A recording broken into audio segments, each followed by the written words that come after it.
হজ ইসলামের 5টি মূল স্তম্ভের একটি এবং সামর্থ্যবান মুসলমানদের জীবনে একবার হজ করা ফরজ। হজের কেন্দ্রস্থল কাবা শরীফ। ধারণা করা হয় প্রথম কাবা ফেরেশতাদের মাধ্যমে নির্মিত হয়। পরে হযরত আদম আলাইহিসসালাতু ওয়াসসালাম ও তার পুত্র শীশ আলাইহিসসালাতু ওয়াসসালাম কাবা পুনর্নির্মাণ করেন।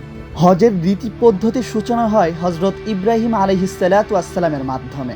আল্লাহর নির্দেশে তিনি কাবা নির্মাণ করেন এবং পুত্র ইসমাইল আলাইহিসসালাতু ওয়াসসালাম ও স্ত্রী হাজেরা আলাইহিসসালাতু ওয়াসসালামকে নির্জন মরুভূমিতে রেখে আসেন। হাজেরা আলাইহিসসালাতু ওয়াসসালামের পানি খোঁজার দৌড় থেকে সাফা মারওয়ার সাই শুরু হয়, আর জমজম কূপের উৎসও সেখানেই।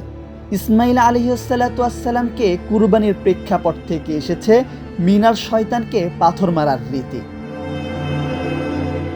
ইসলামের আগেও আরবরা হজ করত, তবে ছিল নানা অপসংস্কার। হিজরতের 9ম বছরে হজ ফরজ হয়।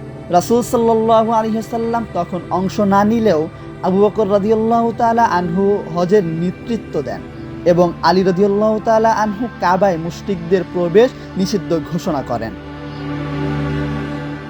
10ম হিজরিতে রাসূল সাল্লাল্লাহু আলাইহি ওয়াসাল্লাম এর একমাত্র ও বিদায়ী হজ অনুষ্ঠিত হয়। তিনি আরাফার ময়দানে ঐতিহাসিক ভাষণে মানবাধিকার, সুদ নিষিদ্ধকরণ, নারী মর্যাদা ও ইসলামী সমাজ ব্যবস্থার মূলনীতি ঘোষণা করেন।